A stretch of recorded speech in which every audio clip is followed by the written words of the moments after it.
Well, it's been a few months since I've done a question and answer video, and there is a lot of questions that have piled up.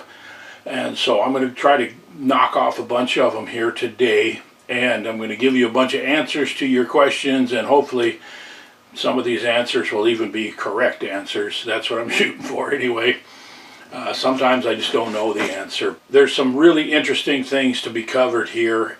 More and more I am getting questions of a more personal nature about me and my likes and dislikes and my family and things like that. And I'll throw a few of those in along the way. But mostly this is all about how to improve your bear hunting for the most part. So let's jump right in here. So the first one I have here is a Thermacell has a very strong odor while it's running in the stand with me. Doesn't the smell of a Thermacell scare off bears? So that's correct. A Thermacell does have an odor, the smoke that it emits, and it does have an odor. There are a couple of aspects to this that I think are important. If you have the Thermacell in the stand with you and the bear smells the Thermacell, he's probably smelling you also. And he's more concerned about human scent than he is about the scent that's put off by the Thermacell. So that's one thing a lot of people, I think, get wrong, is that we tend to overemphasize what people call foreign odors, like maybe the smell of gas, or you walk into a convenience store in your hunting clothes or whatever.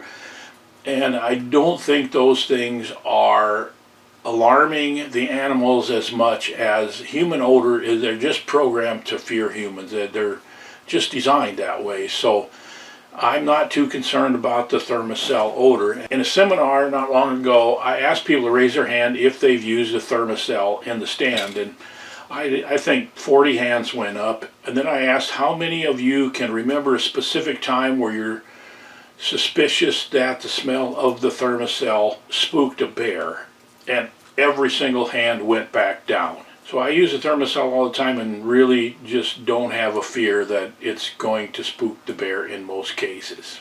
Okay, several questions here from a person on cell phone trail cameras. I'm using the Moultrie mobile trail cameras, which have a nice big antenna.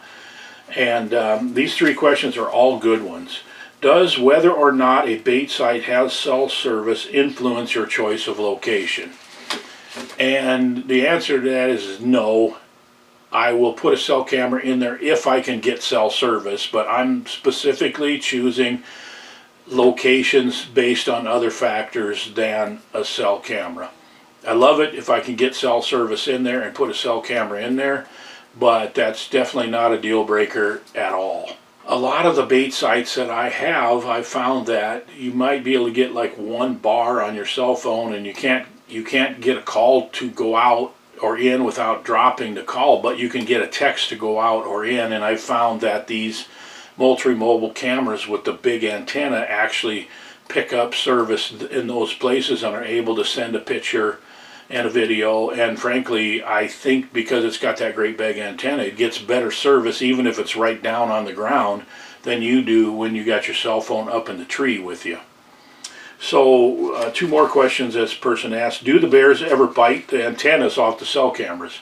I've had that happen only one time. I've had teeth marks in them, but only one case I've had where they actually tore the antenna loose from the camera. So it certainly is a risk. All of my cameras are in steel boxes, and they can get access to the antenna. The one thing about the Moultrie mobile cameras is you can fold the antenna down and put it inside the box if you have good enough cell service. So if you got good service where your bait is, you can actually just use the camera with the antenna folded down, and you don't even have to worry about it getting bit off. Okay, are the antennas replaceable on the Moultrie cameras? Now, some cameras have antennas where you can actually screw them on and off, and you can take the antenna off, or if it gets bit off, you can replace it. The Moultries don't have that. They're hardwired right into the cameras, which I suspect is one of the reasons why they get so much better cell service than a lot of the other cameras. So no, they cannot be replaced with short of just sending it back to the factory. What are your thoughts on hex hunting camo suit? Do you think it would help us while in the stand? Okay, I've got some pretty strong opinions on things like hex and activated charcoal and things like that. I'm not going to go into all those right now, but I will say my experience with the hex, I haven't personally worn it. I'm quite skeptical about it, but I kept an open mind when I approached the owner and the designer, I guess the inventor, you could say, of the hex suits at the archery trade show, and they had a booth set up there. I asked him with an open mind, I just said, we know that all animals and humans have 5 senses. You got taste, touch, smell, hearing, and vision. Those are how we communicate. That's how we take in information about the world around us. And each of those 5 senses has a portion of our brain that is dedicated to interpreting those senses. And it's part of our nervous system. So I said, if animals are able to sense these magnetic or whatever, these waves or whatever from humans that the hex suit is supposed to protect you from, then what part of their nervous system is taking this information in, and what part of their brain is dedicated to interpreting it? And he literally had a blank stare on his face. I don't know if he's ever even thought of that before, but I guess that's really all I needed to know right there. I don't doubt that humans and animals all give off some kind of like magnetic sensory type things or something like that. And our body has electricity in it in extremely low quantities, but how can this be transmitted between species and things like that is something, I'm just not buying it. I'll put it that way, I'm just not buying it. So that's my opinions on that. Can I use bug spray when baiting as long as I'm not hunting that day? And I would say just use bug spray every day. I mean, like when the mosquitoes are really bad, I just use bug spray when I'm baiting all the time. So the smell of bug spray is one of the things that the bears are expecting to smell when they get to the bait site. If you use it all the time, it's just part of the package that they encounter, and it reduces their fear level because they've smelled it before. Okay, I can't find you on Instagram or Twitter X.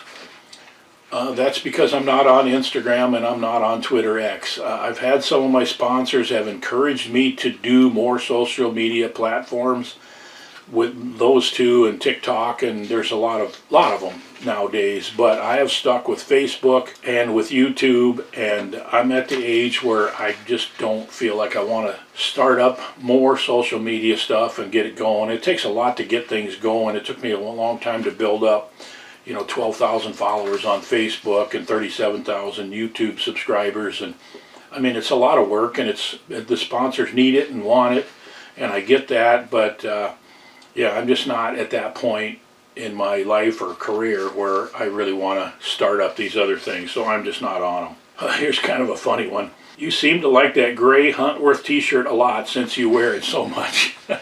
And yes, you see me wearing a gray Huntworth t-shirt. I like the fabric, but here's the thing. I own, I think, 6 of them. So when you see me wearing that shirt, it's not the same shirt every time. But thanks for your concern. I see on YouTube and Facebook that you can feed bears all summer. I thought you couldn't bait bears in Minnesota until the middle of August. And that's true, you can't bait bears until the middle of August, but it's not illegal to feed bears. You can feed bears all summer, you just can't hunt over where you've been feeding them if you've been feeding them all summer. So I recreationally feed bears because I love bears and I enjoy it and I learn so much from it. So I do feed bears in some areas, and they're not areas that I hunt or would put a client. So yes, it is legal in Minnesota. Recreational feeding of wildlife in most cases is legal. You just can't hunt within 100 yards of where you've been feeding those bears before the baiting season begins.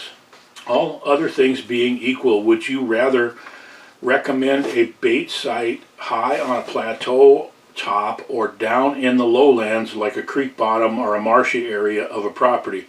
These are the only 2 options I have on my property. This is a dichotomy that we always run into. The thing is, the ridge tops tend to have less cover, And down along a marsh or a creek tends to be thicker cover where the bears will be more comfortable coming to a bait site in the daylight.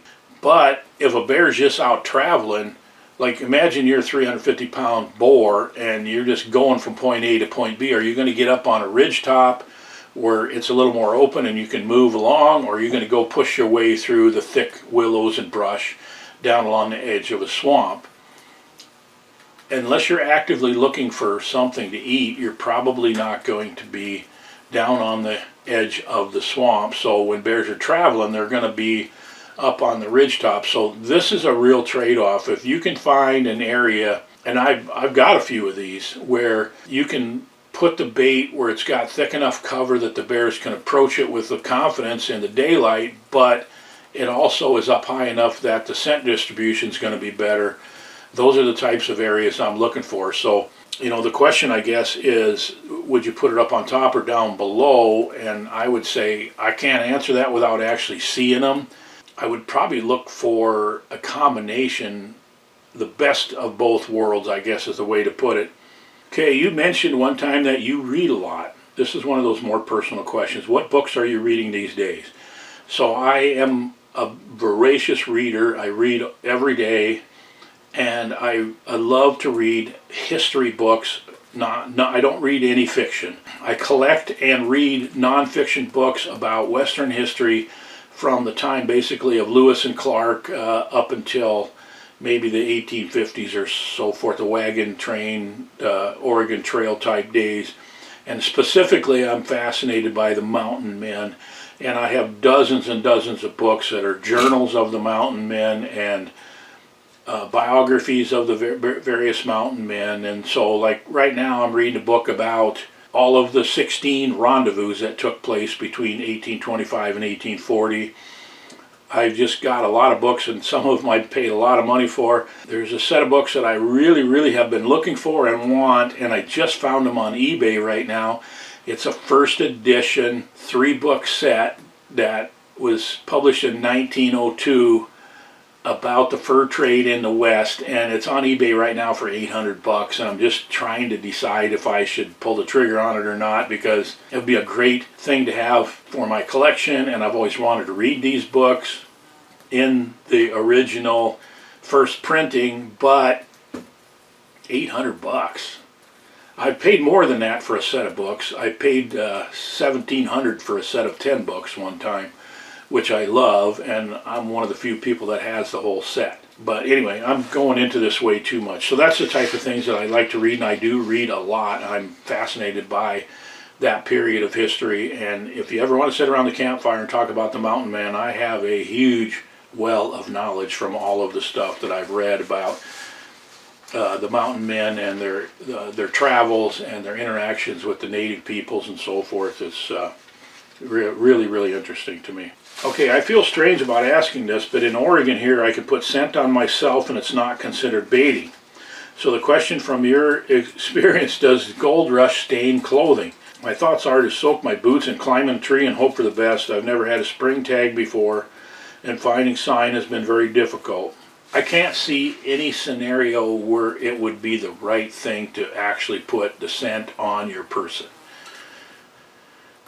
Gold Rush absolutely brings bears in, and I know people in the East who have used it as an attractor. They got in a stand and they hung up maybe like a key wick or a scent dripper, or just sprayed some Gold Rush on the trees around them in an area where bears would naturally be feeding, like maybe beech nuts or an abandoned apple orchard or the edge of a crop field or something like that. I know the bears have been shot that way, but I don't know if Gold Rush stains clothing. I wouldn't want to be the one that has to find out. So I would say use the Gold Rush, but don't put it on your person. Do you have a video showing exclusively your top 3 or even top 5 biggest bears? Maybe the heaviest bear, biggest skull, biggest bear in length? Just a suggestion, something I would be interested in watching. If you'd be interested in something like that also, leave a comment on that. That's probably a pretty good idea for a video. I could show the top hunts of maybe my 5 biggest bears. Now, probably half of my top 10 biggest bears were not even weighed. I do know which one they are, and I do have, this is a 21-inch skull right here. I think I have maybe 3 bears that would make Boone and Crockett. So yeah, if you like that idea, leave a comment below if you'd like to watch that video. Okay, here's another one of those personal questions. How long have you been married? We've seen some of your grandchildren in the videos. How many kids and grandchildren do you have? Yes, I've been married for 46 years. Got married very young. I was 20 and my wife was 2 weeks beyond her 18th birthday. So we've been together a long time. We got married very young. We have 46 mostly happy years.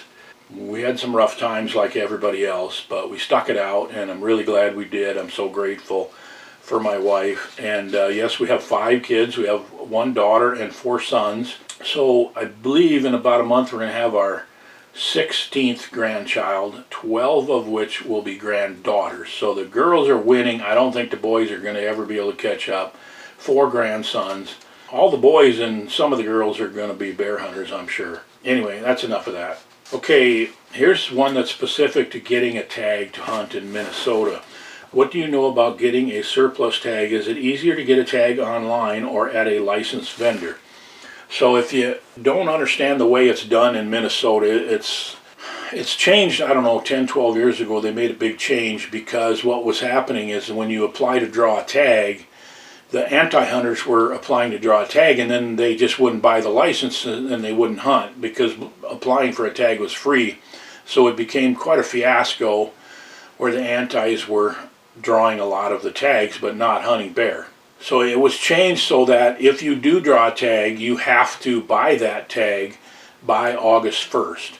And then the remainder of the tags go on sale a few days later, and there's usually quite a few of them. This year there was, I think, 400 and something maybe for the zones all combined.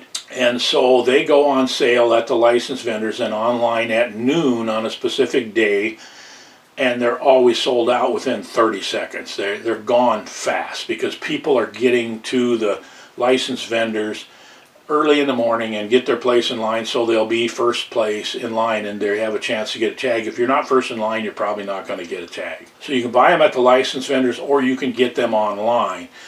And if you go online, it's harder to do, and I'll tell you the reason for that in a second, but you can get all of your information plugged into the system. You got to have a DNR number, and it's good if you've bought something before through the DNR website, because then they have your information in there. And then you just have to start refreshing, and when it hits at noon, you just have to try to get all the information in and the credit card in as quick as you possibly can. And this is why it's a little bit harder to do it online, is because they do the full processing of the credit card online, and it takes a little bit longer than if you do it at a licensed vendor. Because if you go to a gas station that sells hunting licenses, for example, they just do a light hit on your credit card and they print the license out, where on the website, the DNR website is actually doing the complete processing and approval of your credit card, which can take 5 to 10 seconds or more longer. And that's often the difference between getting a tag and not getting a tag. So you have to go on the Minnesota DNR website after August 1st, and they'll tell you what day that the tags will be on sale at noon, and they'll tell you how many tags are available. And then if you want to hunt in Minnesota in one of the areas that normally takes 3, 5 to 7 years to draw, if you get a surplus tag, you can hunt every year, but they're really, really hard to get. Okay, I have a bait location where I know there is no other baiters around. I often get videos of bears, but they eat very little of the bait. They sniff around and leave. What could be the reason for this? I use everything from donuts to dog food to popcorn to trail mix and meat scraps and table scraps. So without seeing the location and the baits, I suspect that there's something they don't feel comfortable with about the bait site. There's something there that just keeps them from letting their guard down and just plopping down and eating.